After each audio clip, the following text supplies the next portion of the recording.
नमस्कार दोस्तों, मैं अंशुल सोनी संभवी आईएएस के इस ऑनलाइन प्लेटफॉर्म में आपका स्वागत करता हूं। दोस्तों, अलग-अलग कॉम्पिटिटिव एग्जाम जैसे एमपीएसआई, एमपीपीएससी की परीक्षा, एमपी कांस्टेबल की परीक्षा और आरआरबी जैसी परीक्षाओं को ध्यान में रखते हुए हम एक साइंस की सीरीज चला रहे हैं जिसमें बायो के इम्पोर्टेंट क्वेश्चन जो हैं उनको हम कवर कर रहे हैं। बायो के महत्वपूर्ण टॉपिक जो हैं उनके ऑब्जेक्टिव क्वेश्चंस को हम लगा रहे हैं और इसमें हम पहले कोशिका के ऑब्जेक्टिव क्वेश्चन को हम लगा चुके हैं।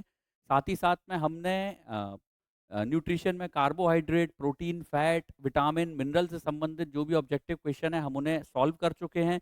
हम ब्लड से संबंधित क्वेश्चन को सॉल्व कर चुके हैं, रक्त परिसंचरण तंत्र से संबंधित क्वेश्चन को सॉल्व कर चुके हैं और उसके बाद में हमने डाइजेस्टिव सिस्टम मतलब पाचन तंत्र से संबंधित प्रश्नों को हम हल कर रहे थे। आज हमारा उसका पार्ट 2 है, उसका दूसरा भाग हम शुरू करने वाले हैं आज। चलिए शुरू करते हैं हम अपने पार्ट 2 को और उसके पहले क्वेश्चन की तरफ आगे बढ़ते हैं। पहला क्वेश्चन है हमारा, मानव शरीर में अपेंडिक्स मानव शरीर में अपेंडिक्स किस अंग से जुड़ा हुआ होता है? देखिए, अच्छा प्रश्न है ये कई बार एग्जाम्स वगैरह में पूछा गया है कि आखिरकार अपेंडिक्स जो होता है वो कहाँ पर पाया जाता है। देखिए, मानव शरीर में यदि देखा जाए, क्या इसका संबंध छोटी आंत से है? एक एक ऑप्शन को हम देख लेते हैं। क्या इसका संबंध छोटी आंत से है? नहीं। क्या इसका संबंध मलाशय से है? ये भी नहीं। अग्नाशय से इसका संबंध? ये भी नहीं। ये जो ऑप्शन सी लिखा हुआ है जिसे हम कहते हैं बड़ी आंत, लार्ज इंटेस्टाइन, ये इसका बिल्कुल सही आंसर है। बड़ी आंत के पास में बड़ी आंत के पास में एक रचना पाई जाती है जिसको कहते हैं सीकम। ये बड़ी आंत के पास में ही एक रचना पाई जाती है, उसे कहते हैं सीकम। और सीकम से ही संबंधित होता है अपेंडिक्स। सीकम के ही एक भाग में पाया जाता है अपेंडिक्स। तो यदि प्रश्न ये पूछा जाता है कि अपेंडिक्स का संबंध किससे है, तो कंफ्यूज नहीं होना है। बड़ी आंत इसका बिल्कुल सही जवाब है। बड़ी आंत से ही है अपेंडिक्स जो है जुड़ा हुआ होता है। चलिए हम इसको इमेज की मदद से देखते हैं कि आखिरकार ये कैसा दिखाई देता है। ये देखिए, ये एक हिस्सा आपको दिखाई दे रहा है। ये जो हिस्सा आपको दिखाई दे रहा है, यह है आपका बड़ी आंत का हिस्सा। ये जो हिस्सा आपको दिखाई दे रहा है, ये जो हिस्सा आपको दिखाई दे रहा है, ये है बड़ी आंत का हिस्सा। बड़ी आंत के हिस्से में ये जो एक उंगली जैसी रचना आपको दिखाई दे रही है, इसे ही कहा जाता है अपेंडिक्स। ये है अपेंडिक्स जो आपको दिखाई दे रहा है और जुड़ा हुआ है किसमें? लार्ज इंटेस्टाइन में जुड़ा हुआ है। हम इसे इसके बारे में कुछ अन्य तथ्यों को भी देखते हैं। ये एक तरह का वेस्टिजियल ऑर्गन है, मतलब ये एक तरह का अवशिष्ट ऑर्गन है। ये एक तरह का अवशिष्ट ऑर्गन है, एक तरह का वेस्टिजियल ऑर्गन है ये। मतलब अब इसका ह्यूमन बॉडी में, हमारे शरीर में किसी तरह का कोई काम नहीं है। पहले के समय में जो पूर्वज थे, बहुत समय पहले, हो सकता है उस समय इस ऑर्गन का कोई काम रहा हो, लेकिन अब इसका हमारी बॉडी में किसी तरह का कोई भी काम नहीं है। ये एक तरह का अवशिष्ट अंग या तो एक तरह का अवशेषी अंग है ये। कई बार प्रश्नों में अवशेषी अंग के रूप में भी यह पूछा जाता है कि अवशेषी अंग कौन सा होता है। तो अवशेषी अंग अपेंडिक्स ही है। कहाँ पर पाया जाता है? तो बड़ी आंत के पास में एक रचना पाई जाती है जिसको कहा जाता है सीकम, और सीकम से ही संबंधित होता है अपेंडिक्स। ऑप्शन सी इसका बिल्कुल सही आंसर है। अब यदि बात की जाए बड़ी आंत के बारे में, और सारी चीजें क्या होती है, तो बड़ी आंत में और भी अंग पाए जाते हैं। जैसे एक अंग होता है कोलन और एक अंग होता है रेक्टम। बड़ी आंत का मुख्य काम क्या होता है? तो बड़ी आंत जो है, ये जल को अवशोषित करती है। ये जल को अवशोषित करने का काम करती है फूड में से। ये जल को अवशोषित कर लेती है। और साथ ही साथ में यदि हम ऑप्शन ए की तरफ चर्चा करें, छोटी आंत से संबंधित कुछ तथ्यों को देखें, तो मानव शरीर में सबसे ज्यादा जो पाचन होता है, जो सबसे ज़्यादा पाचन होता है, सबसे ज़्यादा पाचन की क्रिया छोटी आंत में ही कंप्लीट होती है। छोटी आंत की लंबाई भी बहुत ज़्यादा होती है और बड़ी आंत का व्यास ज़्यादा होता है। मलाशय के बारे में बात की जाए तो मलाशय मल को शरीर से बाहर निकालने के लिए होता है। अग्नाशय के बारे में बात की जाए तो अग्नाशय भी पाचन में महत्वपूर्ण भूमिका निभाता है। ये एक अग्नाशयी रस को स्त्रावित करता है। ये एक अग्नाशयी रस को रिलीज करता है जो पाचन में मदद करता है। पिछली क्लासेस में हम इसके बारे में काफी ज्यादा चर्चा कर चुके हैं कि इस अग्नाशयी रस या तो पैनक्रियाटिक जूस में किस तरह के एंजाइम पाए जाते हैं। कार्बोहाइड्रेट के लिए, कार्बोहाइड्रेट को पचाने के लिए कौन सा एंजाइम था, प्रोटीन को पचाने के लिए कौन सा एंजाइम था, और वसा को पचाने के लिए कौन सा एंजाइम था। ये हम अपने पार्ट ए में बहुत अच्छी तरह से डिस्कस कर चुके हैं। यदि आप उसको देखना चाहते हैं तो पार्ट ए को जरूर देखें।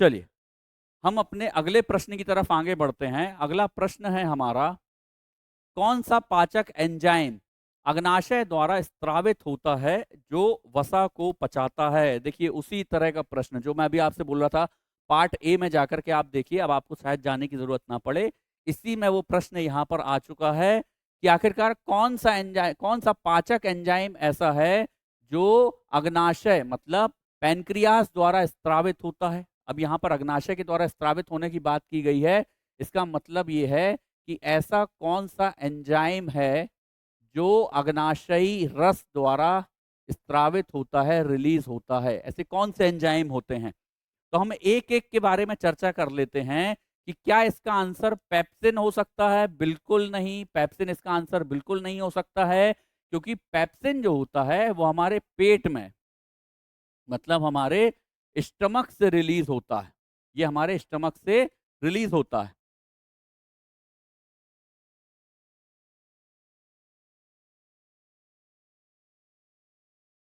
ये स्टमक से रिलीज होता है। और यह किसको पचाने का काम करता है, तो यह प्रोटीन को पचाने का काम करता है। यह काम करता है प्रोटीन को पचाने का। तो ऑप्शन ए पेप्सिन इसका आंसर बिल्कुल नहीं है। पेप्सिन के बारे में हमने जान लिया, स्टमक से रिलीज होगा और प्रोटीन को पचाने का काम करेगा। क्या इसका आंसर लाइपेज हो सकता है? क्या इसका आंसर लाइपेज है? वसा को पचाने की बात की जा रही है और लाइपेज इसका बिल्कुल सही आंसर है। लाइपेज ही होता है जो पैनक्रियाटिक जूस से रिलीज होता है, जो वसा को या तो कहा जाए फैट को पचाने का काम करता है। और ये क्या काम करता है? फैट को पचा करके ये इसे फैटी एसिड और ग्लिसरॉल में कन्वर्ट करने में मदद करता है। फैट जब भी पचेगा तो वो किस में कन्वर्ट होगा? वो फैटी एसिड और ग्लिसरॉल में कन्वर्ट होगा और ये इसमें मदद करता है। क्या माल्टेज इससे संबंधित हो सकता है? नहीं, ये भी इससे संबंधित नहीं हो सकता है। इसका संबंध जो है वो छोटी आंत से होता है और यह माल्टोस को पचाने का काम करता है। माल्टेज माल्टोस को पचाने का काम करता है। इसका जो संबंध होता है वो छोटी आंत से है। इसका संबंध छोटी आंत से है, छोटी आंत में ये पचाने का काम करता है। तो इसका संबंध ये जो है ये भी इसका आंसर नहीं हो सकता है। रेनिन के बारे में भी बात की जाए, लास्ट क्लास में हमने इसके बारे में कुछ फैक्ट्स को देखा था। रेनिन जो होता है वो छोटे बच्चों में मिल्क को पचाने का काम करता है।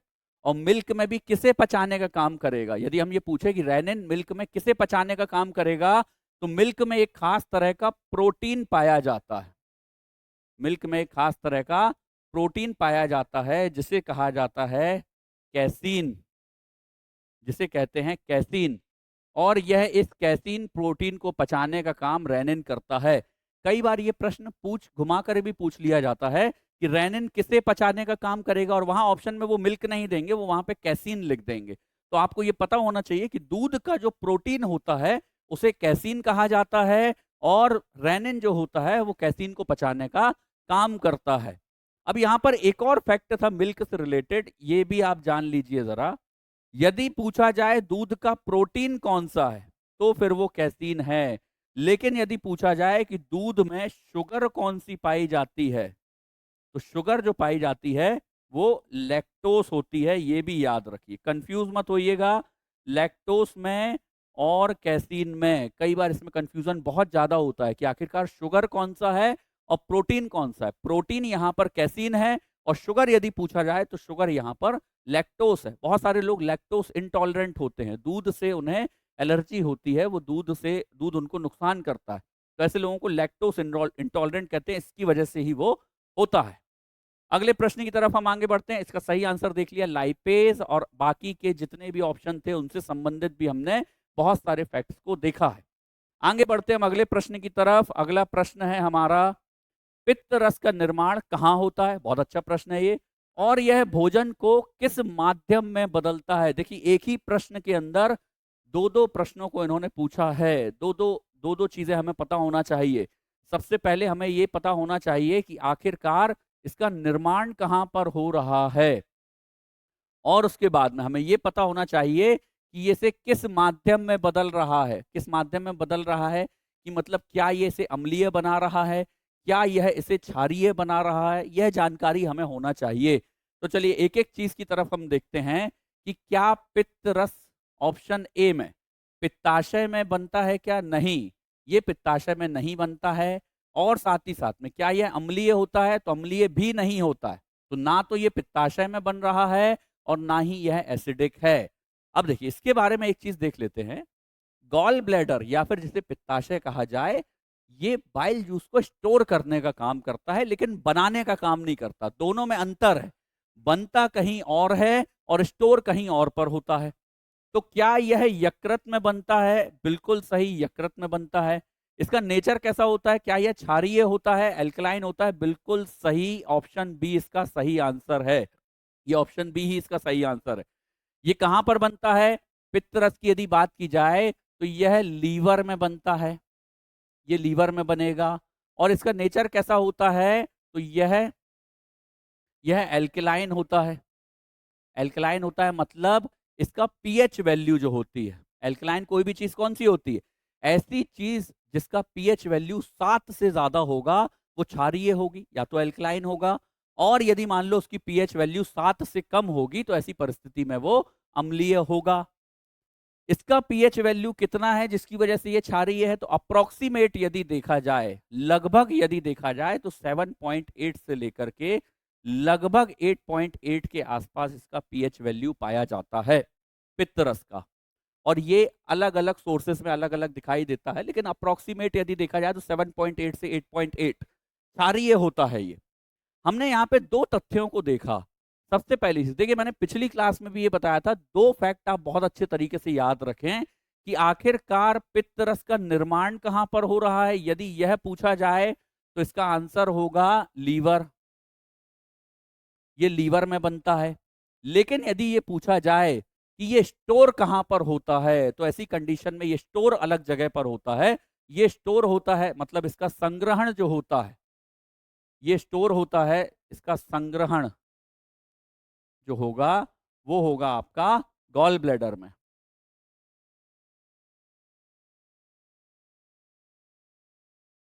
इसका संग्रहण होता है गॉल ब्लैडर में।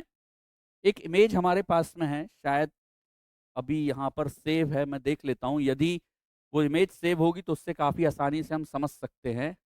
ये देखिए, ये जो आपको हिस्सा दिखाई दे रहा है, ये हिस्सा जो दिखाई दे रहा है, यह है लीवर। इस हिस्से को हम कहते हैं लीवर। ये देखिए, ये जो हिस्सा है ये है आपका लीवर। और ये जो हिस्सा आपको दिखाई दे रहा है नीचे, एक थैली जैसा हिस्सा जो दिखाई दे रहा है, ये है आपका गॉल ब्लैडर।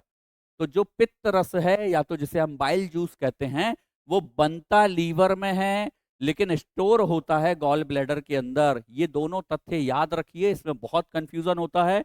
कई बार ऐसा होता है कि हिंदी में लिखा हुआ आता है पित्त रस कहाँ पर बनता है, और ऑप्शन को देखते ही पित्ताशय में स्टूडेंट उसको क्लिक कर देते हैं, यदि जिनके कॉन्सेप्ट वगैरह क्लियर नहीं है तो। क्योंकि ये पित्त रस और पित्ताशय मिलता जुलता दिखाई देता है, पित्ताशय में वो स्टोर हो रहा है, इसे याद रखिए। आगे बढ़ते हैं हम अगले प्रश्न की तरफ। इसका सही आंसर जो है, इसका सही आंसर यकृत क्षारीय, ये इसका बिल्कुल सही आंसर था। अगले प्रश्न की तरफ हम आगे बढ़ते हैं। अगला प्रश्न हमारा, किस अंग को मानव शरीर की जैव रासायनिक प्रयोगशाला कहा जाता है? बड़ा अच्छा प्रश्न है ये। और अ, ये जो है ये महत्वपूर्ण इसलिए भी है। देखिए, हमारी बॉडी में एक ऑर्गन होता है जिसको हम कहते हैं लीवर। एक महत्वपूर्ण ऑर्गन है जिसको हम कहेंगे लीवर। और यह लीवर बहुत से काम करता है, मतलब ये एक साथ बहुत से कामों को करेगा। जैसे कि प्रोटीन के सिंथेसिस में भी महत्वपूर्ण भूमिका निभाता है, ग्लाइकोजन के रूप में ग्लूकोज को कन्वर्ट करके भी रखता है, अमोनिया को यूरिया में बदलने का काम करता है, और भी बहुत सारे काम, बाइल जूस को बनाने का काम करता है। इतने सारे कामों को करने के वजह से ये एक तरीके का देखा जाए लेबोरेटरी है। जैसे लेबोरेटरी में बहुत सारे काम होते हैं, एक ही लेबोरेटरी के अंदर बहुत सारी क्रियाएं होती हैं, ठीक उसी तरीके से ये भी बहुत सारे काम करता है। और बहुत सारी बायोकेमिकल एक्टिविटीज को ये करता है। ये लिखा हुआ है बायोकेमिकल एक्टिविटीज या फिर जैव रासायनिक क्रियाएं। इसीलिए इसे ह्यूमन बॉडी की जैव रासायनिक प्रयोगशाला या तो बायोकेमिकल लेबोरेटरी कहा जाता है। ये इसका बिल्कुल सही आंसर है। यकृत के बारे में हमने इतना देखा। ये देखिए, ये यकृत, या तो जिसे हम कहते हैं लीवर। बहुत सारे काम, मतलब इतने काम है कि आप काउंट करते करते थक जाएंगे, लेकिन इसके काम खत्म नहीं होंगे। इतने कामों को ये कर रहा है, इतने रिएक्शंस को ये कर रहा है, बायोकेमिकल रिएक्शंस को ये कर रहा है। तो इसलिए इसका सही आंसर है यकृत। अब यकृत के बारे में क्या और भी कोई फैक्ट है जो हमें पता होना चाहिए, हमारी जानकारी में होना चाहिए? तो ऐसी कंडीशन में यकृत के बारे में एक फैक्ट है, यह शरीर की सबसे बड़ी ग्रंथि है।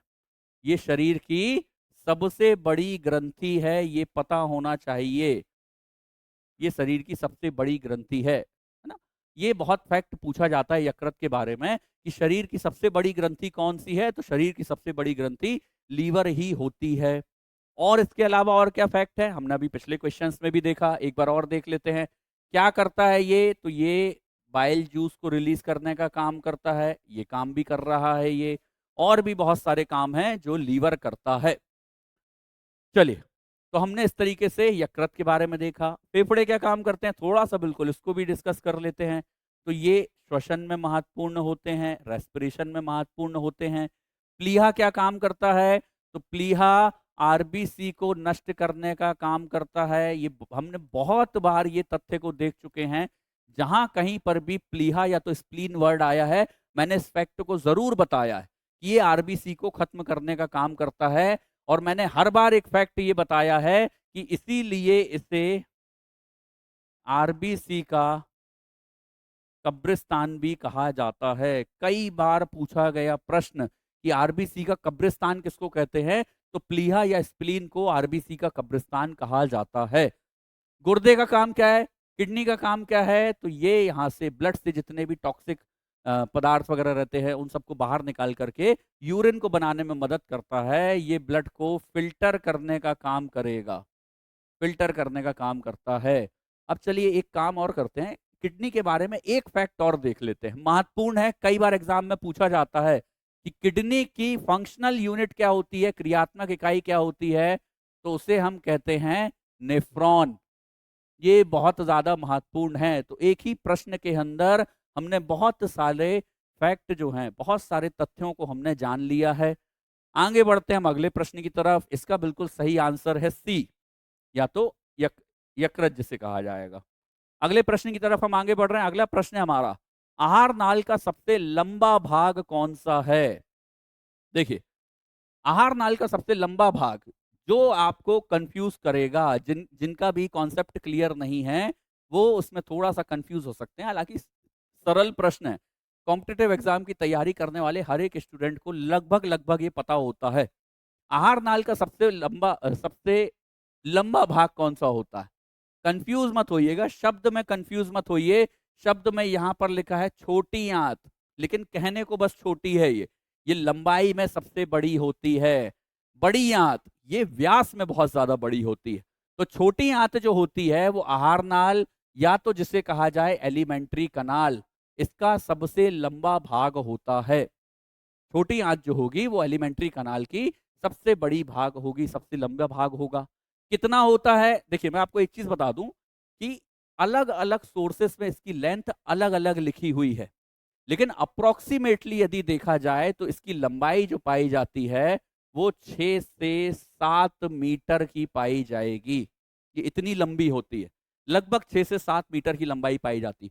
कहीं कहीं पर 6.7 से लेकर के 7.7 भी लिखा हुआ है। हम इसे यदि ऑन एवरेज देखें, मतलब लगभग औसत रूप से देखें, तो 6 से 7 मीटर की इसकी लंबाई पाई जाती है। बड़ी आंत की बात कर लेते हैं। बड़ी आंत की लंबाई कितनी होती है? तो लगभग 1.5 मीटर, 1.5 मीटर के आसपास इसकी लंबाई पाई जाती है। छोटी आंत के बारे में भी पिछली क्लास में हमने देखा था कि आखिरकार इसके कितने भाग होते हैं। तो हमने ये देखा था कि 3 भागों में बटी होती है। ड्यूडेनम पाया जाता है, जेजुनम पाया जाता है, इलियम पाया जाता है। ये भी हमने देखा था पिछली क्लासेस में। बड़ी आंत कोलन पाया जाता है, रेक्टम पाया जाता है, ये सारी चीजों को हमने देखा। ग्रास नली भोजन को पेट तक लाने का काम करती है। ये भोजन को लेकर के आएगी पेट तक, या फिर जिसे हम कहें आमाशय तक लाने का काम करती है। चलिए, और अमाशय जो है, अमाशय के बारे में भी हमने एक फैक्ट देखा था, स्टमक, स्टमक के बारे में हमने फैक्ट देखा था कि यहाँ पर एक खास तरह का द्रव रिलीज होता है जिसको कहते हैं HCl, हाइड्रोक्लोरिक एसिड, जो कि भोजन को क्या बोलते अम्लीय बनाने का काम करेगा। काफी ज्यादा एसिडिक होता है ये। इसमें जो भी भोजन के साथ में जो भी हानिकारक बैक्टीरिया वगैरह आते हैं वो खत्म हो जाते हैं। हम कोशिश कर रहे हैं कि हर एक ऑप्शन के बारे में कुछ ना कुछ चर्चा करते हुए आगे बढ़े।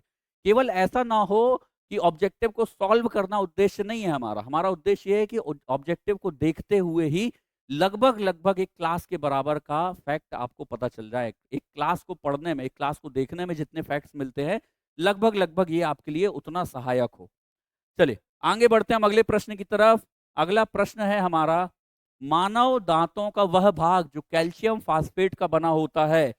हमने शायद इस प्रश्न को पिछली क्लास में भी डिस्कस किया है। प्रश्न का प्रारूप अलग था, लेकिन हमने इस तथ्य को पिछली क्लास में डिस्कस कर लिया है। ऐसा कौन सा भाग है जो कैल्शियम फास्फेट का बना हुआ है? पिछली क्लास में हमने एक क्वेश्चन को देखा था कि ऐसा कौन सा भाग होता है ह्यूमन बॉडी का जो सबसे स्ट्रॉन्गेस्ट होता है। हमने उसे सॉल्व करते समय देखा था इनेमल। ये जो इनेमल का भाग होता है ये सबसे ज्यादा स्ट्रांग होता है।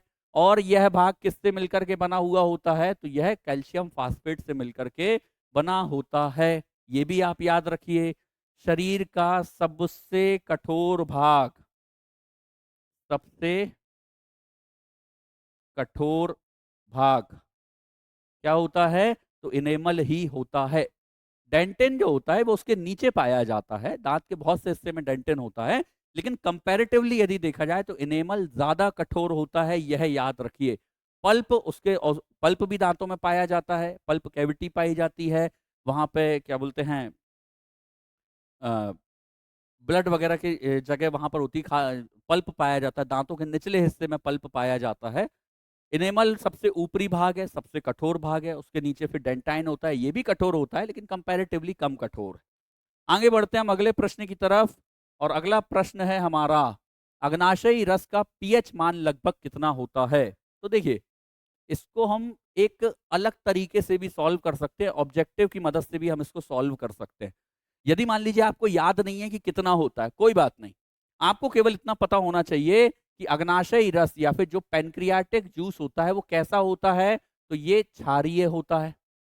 यदि इतना भी आपको पता है तो आप ऑब्जेक्टिव को काफी ज्यादा एलिमिनेट कर सकते हो, और एलिमिनेशन मेथड से आप इसके आंसर तक पहुंच सकते हो।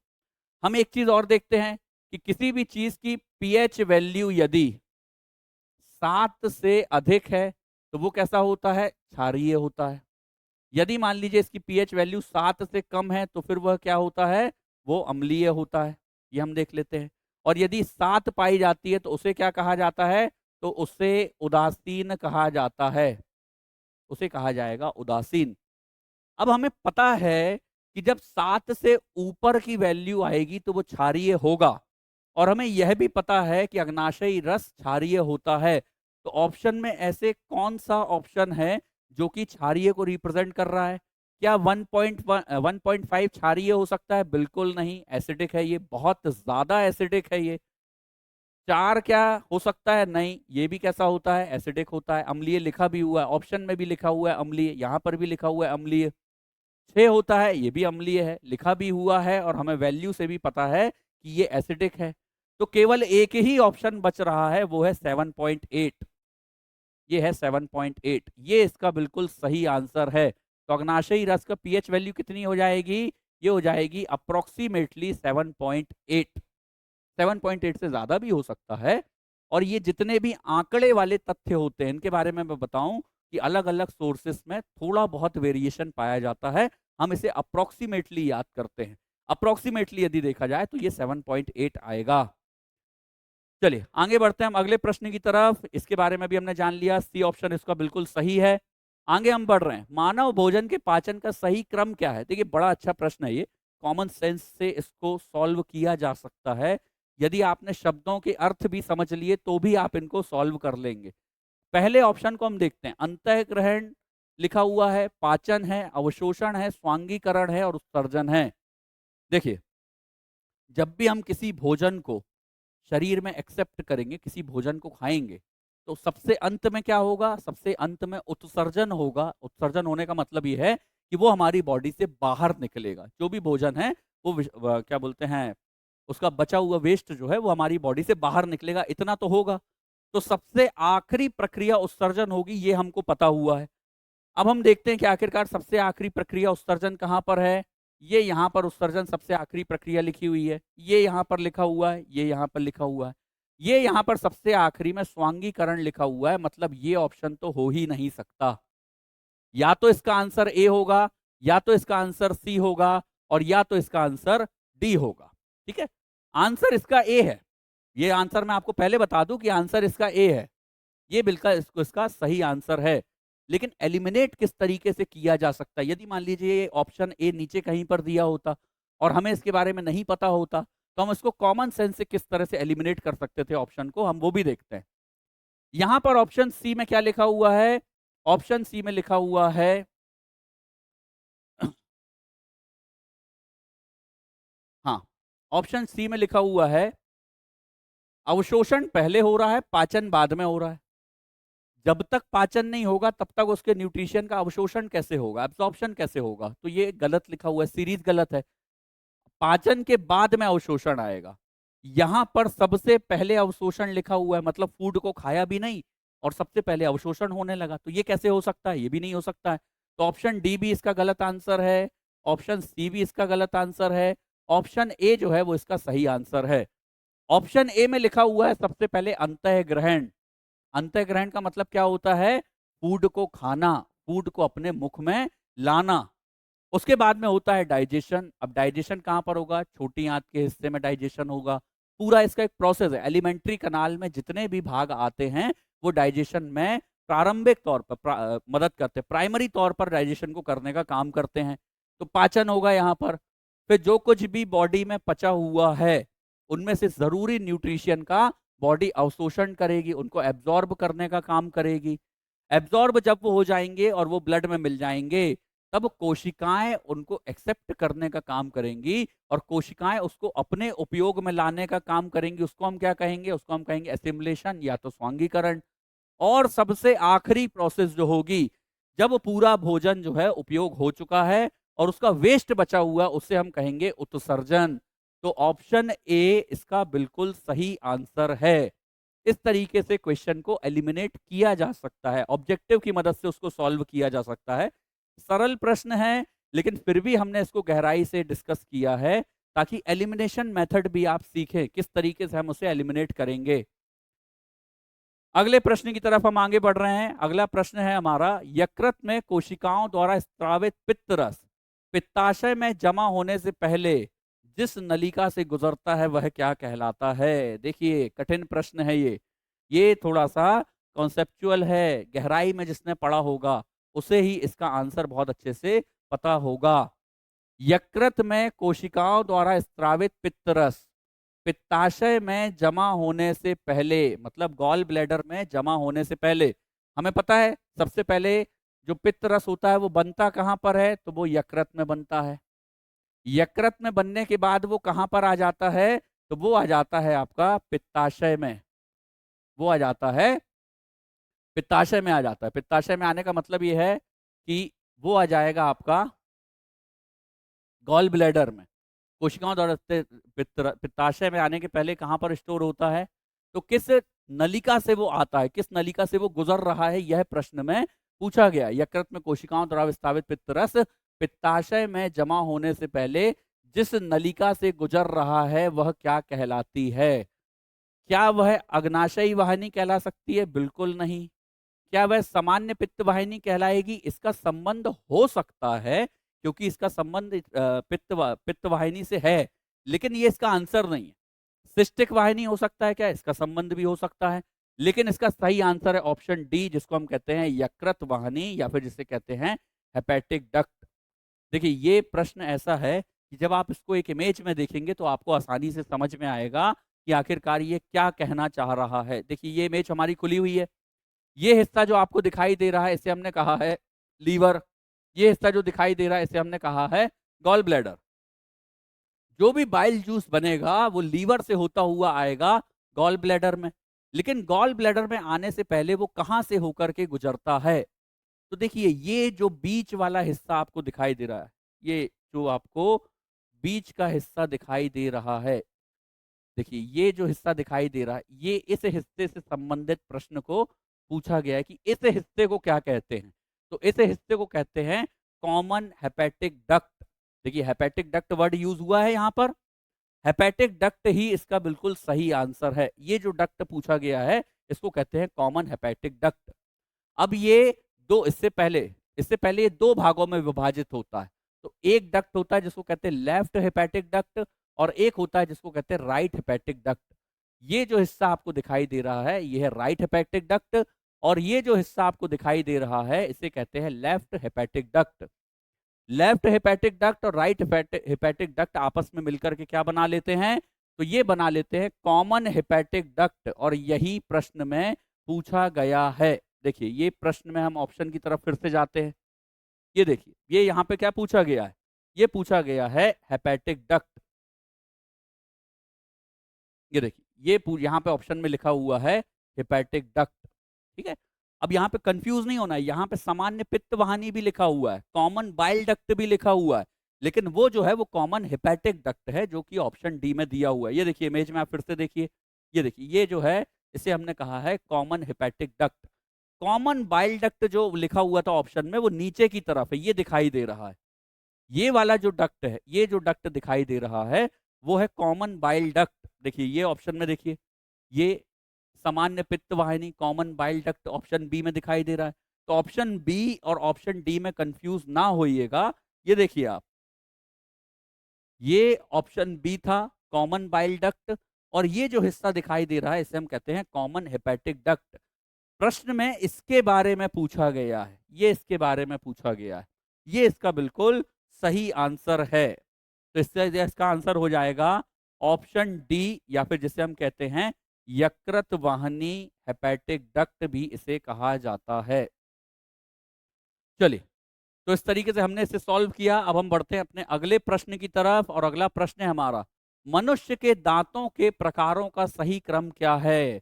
ये बड़ा अच्छा प्रश्न है, कई बार एग्जाम्स वगैरह में ये पूछा जाता है कि मनुष्य के जो दांत होते हैं, सबसे पहले तो आपको ये पता होना चाहिए दांत कितने प्रकार के होते हैं, और उसके बाद में इनके क्रम के बारे में पता होना चाहिए।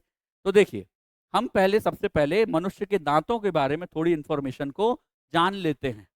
यहाँ पर हम आएंगे और इसके थोड़े से इंफॉर्मेशन को हम जांचेंगे। ये जो आपको दिखाई दे रहे हैं ये ह्यूमंस में पाए जाने वाले दांत हैं। ये दांतों का हिस्सा दिखाई दे रहा है। अब ये देखिए यहाँ पर, ये दांत कितने तरह के होते हैं ये हम देख लेते हैं। ये जो सबसे पहले वाला दांत आपको दिखाई देते हैं, यदि हम इसको दो भागों में बांट दें, यदि हम इसे दो भागों में बांट दें इस तरह से, तो ये जो दो दांत आपको दिखाई दे रहे हैं इनको कहा जाता है इंसीजर। ठीक है, इनको कहा जाता है इंसीजर। फिर ये जो आपको एक दांत दिखाई दे रहा है इसको कहते हैं कैनाइन। ये जो दांत दिखाई दे रहा है इसको कहते हैं कैनाइन। पीछे की तरफ में जो दो दांत दिखाई दे रहे हैं इनको कहा जाता है प्रीमोलर। ये जो दो दांत आपको दिखाई दे रहे हैं, ये दो दांत जो दिखाई दे रहे हैं इनको कहा जाएगा प्रीमोलर। ये दो दांत जो दिखाई दे रहे हैं, और उसके बाद में ये जो तीन दांत आपको दिखाई दे रहे हैं इनको कहा जाता है मोलर। इन्हें कहा जाएगा मोलर दांत। तो हमने कितने दांतों के बारे में देखा? हमने यहाँ पर लगभग लगभग चार तरह के दांतों के बारे में देखा है। चार तरह के दांत ह्यूमंस में पाए जाते हैं। पहला जो है वो है इंसीजर, दूसरा है कैनाइन, तीसरा है प्रीमोलर, और चौथा है मोलर। अब देखिए ये कितने हैं? ये दांत जो है इंसीजर जो है ये कितने पाए जाते हैं? ये पाए जा रहे हैं दो। ये पाए जाएंगे दो। दो कहां पर? दो इस साइड, दो इस साइड, इस तरीके से।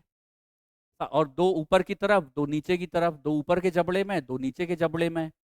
कैनाइन कितना पाया जाएगा? तो कैनाइन पाया जाता है एक। उसके बाद में प्रीमोलर कितने पाए जाते हैं? तो प्रीमोलर पाए जाते हैं दो। दो ऊपर, दो नीचे।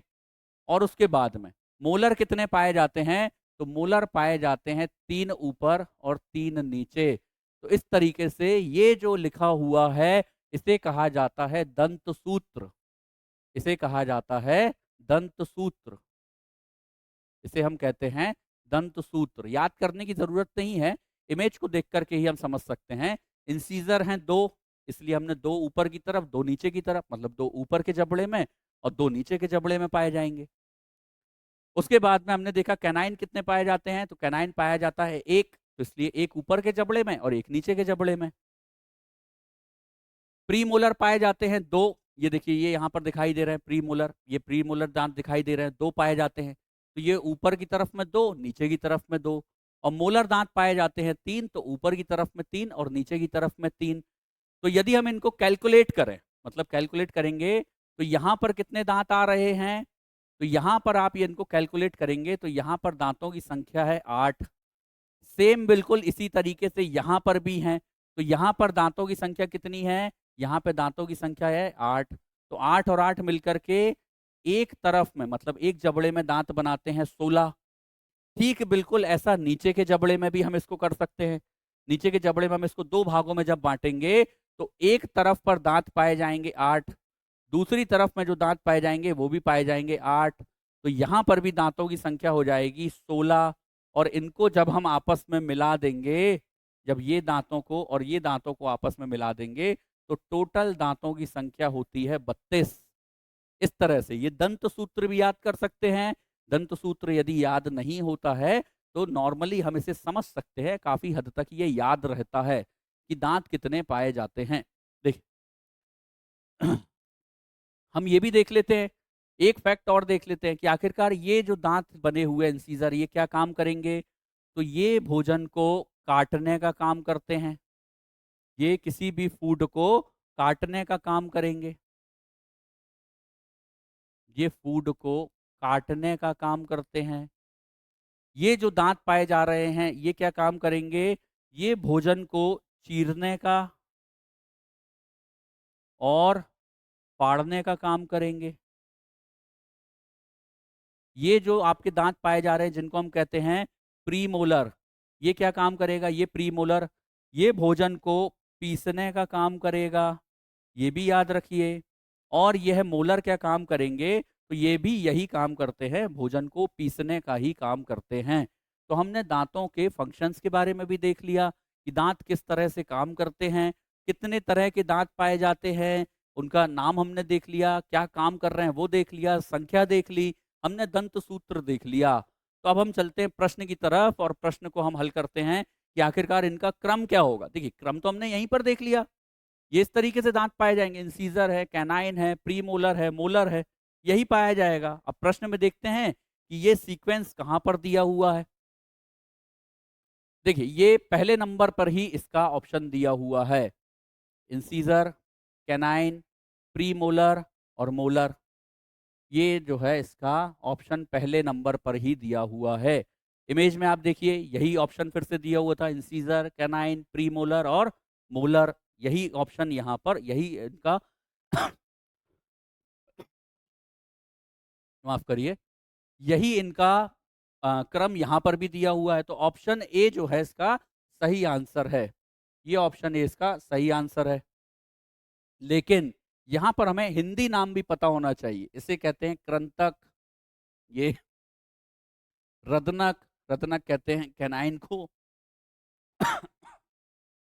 सॉरी, अग्र चवन्नक इनको कहते हैं प्रीमोलर और चवन्नक को कहा जाता है मोलर, हिंदी नाम भी पता होना चाहिए। तो इस तरीके से हमने दांतों के बारे में मैक्सिमम डिटेल्स को हमने जान लिया है। पिछली क्लास में हमने ये भी देखा था कि दांतों का सबसे ऊपरी भाग एनेमल जो सबसे कठोर होता है।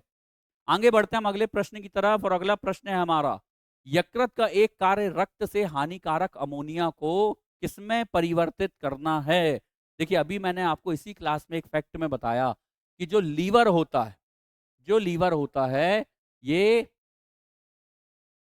हानिकारक अमोनिया को, अमोनिया बहुत ज्यादा विषाक्त होता है, बहुत ज्यादा हानिकारक होता है, तो इसको कम विषाक्त पदार्थ में बदलना जरूरी होता है। और इसको कैसे बदला जाता है, तो यकृत अमोनिया को बदल देता है यूरिया में। ये जो ऑप्शन भी लिखा हुआ है ये बिल्कुल इसका सही आंसर है। ये कंपैरेटिवली थोड़ा-सा कम हानिकारक होता है, कम विषाक्त होता है। तो इसका सही आंसर क्या होगा? ऑप्शन बी यूरिया में बदल देता है। ग्लूकोज़ बिल्कुल भी रिलेवेंट नहीं है, नाइट्रिक एसिड, यूरिक एसिड ये भी प्रश्न के हिसाब से रिलेवेंट नहीं है। सही आंसर ये है कि अमोनिया को यूरिया में बदला जाता है और काम कौन करता है? लीवर यह काम करता है। अगले प्रश्न की तरफ हम आगे यहाँ पे लिखा हुआ है, देखिए, लार में एक पदार्थ पाया जाता है जिसको हम कहते हैं, ये लार है। लार में एक पदार्थ पाया जाता है हानिकारक जीवाणुओं को मारने के लिए और जिसे हम कहते हैं लाइसोजाइम। लाइसोजाइम जो होता है वो हानिकारक पदार्थों को मारने का काम करता है। टाइलिन टाइलिन जो है पाचन में मदद कर रहा था, लार में पाया जाता है, स्टार्च के पाचन में मदद करता है। माल्टेज जो होता है माल्टोस को पचाने का काम करता है। रेनिन दूध के पाचन में मदद करता है, यह भी हमने अभी अभी के प्रश्न में देख लिया। मिल्क को पचाने का काम करता है, ये हमने देखा था। मिल्क के प्रोटीन को पचाने का काम करता है, हम फिर से उसको रिपीट नहीं कर रहे हैं। सही आंसर जो इसका हानिकारक जीवाणुओं को मारने का काम कौन करेगा? तो लाइसोजाइम करेगा। अगले प्रश्न की तरफ हम आगे बढ़ते हैं। ग्लाइकोजन के रूप में संग्रहित ऊर्जा को वापस ग्लूकोज में बदलने की प्रक्रिया क्या कहलाती है? देखिए, ये जो प्रश्न है ये हमें याद रखना होगा। यहां पर एक शब्द का यूज किया गया है कि आखिरकार ये है क्या। देखिए, ये ऑप्शन सी जो लिखा हुआ है ये इसका बिल्कुल सही आंसर है, ग्लाइकोजेनोलिसिस। ठीक है, ये इसका मतलब क्या है? ये बाजू में शब्द लिखा हुआ है लिसिस, और लिसिस का मतलब क्या होता है? ऊर्जा को वापस ग्लूकोज में बदलना। मतलब यहाँ पर किसी चीज को वापस से तोड़ा जा रहा है, और लिसिस वर्ड का मतलब इसी से संबंधित होता है। इसका मतलब होता है कि दोबारा किसी चीज को तोड़ा जा रहा है। तो ग्लाइकोजन स्टोर रहता है, इमरजेंसी में किस में कन्वर्ट होता है? तो इमरजेंसी में ये ग्लूकोज में कन्वर्ट हो जाता है, और इस प्रोसेस को क्या कहा जाता है? तो ग्लाइकोजेनोलिसिस इसे कहा जाता है। ये इसका बिल्कुल सही आंसर है। अगले प्रश्न की तरफ हम आगे बढ़ रहे हैं। मानव आमाशय में प्रोटीन का पाचन करने वाला एंजाइम निष्क्रिय रूप में स्त्रावित होता है, और वह निष्क्रिय रूप क्या है? पिछली क्लास में भी मैंने आपको बताया था कि निष्क्रिय पेप्सिनोजन होता है जो सक्रिय पेप्सिन में बदल जाता है, जो प्रोटीन को पचाने का काम करता है। तो निष्क्रिय पेप्सिनोजन है। यहां पर क्या पाया जाएगा? यहां पर निष्क्रिय निष्क्रिय पेप्सिनोजन पाया जाता है। ये क्या करता है? सक्रिय पेप्सिन में बदलने का काम करेगा, सक्रिय पेप्सिन को बदलता है, और ये प्रोटीन को पचाने का काम करता है। तो इसका सही आंसर है पेप्सिनोजिन। बिल्कुल सही आंसर है ये, ऑप्शन सी जो लिखा हुआ है ये इसका बिल्कुल सही आंसर है। आगे बढ़ते हैं हम अगले प्रश्न की तरफ, और अगला प्रश्न है हमारा, अग्नाशय एक साथ अंतःस्त्रावी और बहिस्त्रावी दोनों ग्रंथियों का कार्य करता है। इसका बहिस्त्रावी कार्य क्या है? हम इससे चर्चा करते हैं, हमने पिछली क्लास में भी इसको काफी हद तक चर्चा किया है। देखिए, इसको हम चर्चा करते हैं। अंतःस्त्रावी है और बहिस्त्रावी भी है। अंतःस्त्रावी और बहिस्त्रावी का मतलब यह है मिश्रित ग्रंथि होती है ये। अग्नाशय एक तरह का मिश्रित ग्रंथि होती है। अग्नाशय जो होता है ये मिश्रित ग्रंथि होती है।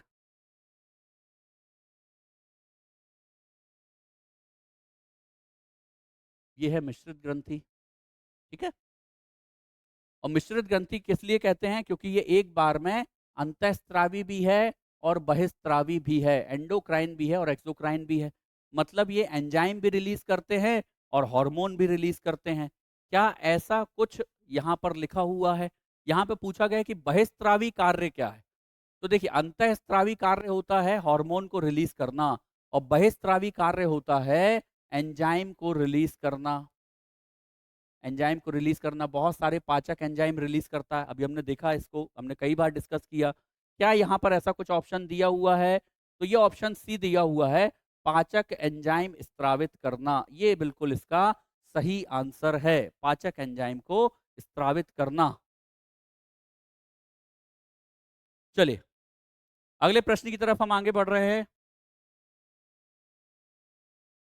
और अगला प्रश्न हमारा, निम्न में से कौन सा पाचन तंत्र का सहायक अंग है? सहायक अंग का मतलब ये होता है कि वो मुख्यतः एलिमेंट्री कनाल से नहीं जुड़ा हुआ है, आहार नाल से नहीं जुड़ा हुआ है, लेकिन फिर भी डाइजेशन में मदद कर रहा है। तो अब ये देखिए आखिरकार क्या होता है जो एलिमेंट्री कनाल से जुड़े हुए होते हैं, ये हम देख लेते हैं। यदि हम ऑप्शन ए की तरफ देखें ग्रास नली, ये एलिमेंट्री कनाल का ही ये भाग है, तो ये बिल्कुल होगा। ये ऑप्शन सी लिखा हुआ है अमाशय, ये भी होगा, एलिमेंट्री कनाल से ही भाग है ये। बड़ी आंत, ये भी इसका आंसर होगा। लेकिन ये जो यकृत लिखा हुआ है, ये डायरेक्टली पाचन में मदद नहीं करता, बाइल जूस को रिलीज करने का काम करता है और ये सहायक अंग के रूप में काम करेगा। ये सहायक अंग के रूप में काम करता है। तो सहायक अंग कौन से होते हैं? जो डायरेक्ट तौर पर एलिमेंट्री कनाल से कनेक्टेड नहीं है, जिनका संबंध डायरेक्ट तौर पर एलिमेंट्री कनाल से नहीं है, बल्कि अलग ऑर्गन के रूप में वो डाइजेशन में मदद कर रहे हैं। उन्हें हम कहते हैं सहायक अंग। और लीवर भी इसी तरह का एक अंग है। आगे बढ़ते हैं हम अगले प्रश्न की तरफ और अगला प्रश्न है हमारा, जीभ की सतह पर मौजूद छोटी संरचनाएं जो हमें स्वाद का अनुभव कराती हैं, वो क्या कहलाती हैं? जीभ की सतह पर मौजूद छोटी संरचनाएं जो स्वाद का अनुभव कराती हैं, वो क्या?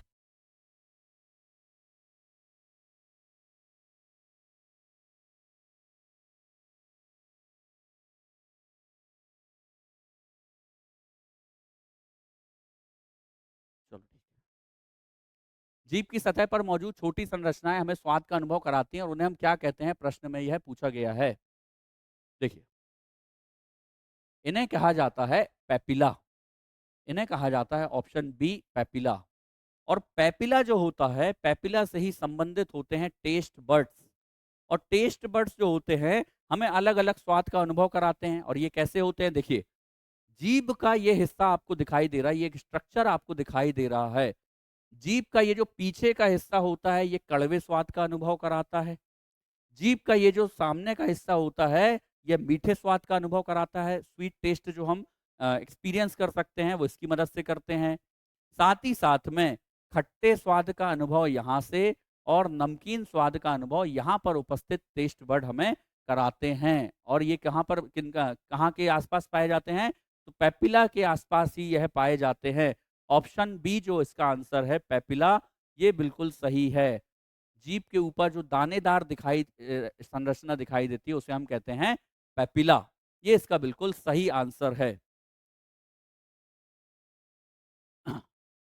ये अगला लिखा हुआ है प्रश्न कि किस प्रक्रिया के द्वारा वसा की बड़ी बूंदों को पित्त द्वारा छोटी बूंदों में तोड़ा जाता है? पिछली क्लास में भी हमने देखा था कि बाइल जूस जो होता है खास काम करता है। वो काम करता है फैट का इमल्सिफिकेशन कराने का। ये ऑप्शन सी जो लिखा हुआ है, ये इसका बिल्कुल सही आंसर है। इमल्सिफिकेशन कराने का काम करेगा, ये फैट को तोड़ने का काम करेगा। फैट को कैसे तोड़ेगा? फैट के बड़े बड़े टुकड़ों को छोटे टुकड़ों में तोड़ने का काम करेगा, ताकि उनका पाचन आसानी से हो सके और लाइपेज उन पे अच्छी तरीके से काम कर सके। तो आंसर है इसका इमल्सीकरण। ये भी हम डिस्कस कर चुके हैं, अब हम बहुत ज़्यादा इसको डिस्कस नहीं करेंगे। आगे बढ़ते हैं अगले प्रश्न की तरफ। चलिए, प्रश्न यहाँ पर हो चुके हैं खत्म। तो इस तरीके से डाइजेशन के अलग-अलग प्रश्नों को हमने देखा, अलग-अलग तथ्यों के बारे में हमने जाना। हमने कोशिश की कि एक प्रश्न को सॉल्व करते समय बहुत सारे तथ्यों को जाना जा सके। हर एक ऑप्शन पर हमने चर्चा करने की कोशिश की है। उम्मीद करते हैं कि यह सीरीज आपके लिए बहुत ज़्यादा लाभदायक होगी और इसी तरह के प्रश्नों को सॉल्व करने के लिए, इसी तरह की जानकारियों को पाने के लिए संभवी आईएएस के इस ऑनलाइन प्लेटफॉर्म से जुड़ें। संभवी आईएएस के इस ऑनलाइन प्लेटफॉर्म को ज़्यादा से ज़्यादा लाइक करें, शेयर करें, सब्सक्राइब करें। बहुत बहुत धन्यवाद।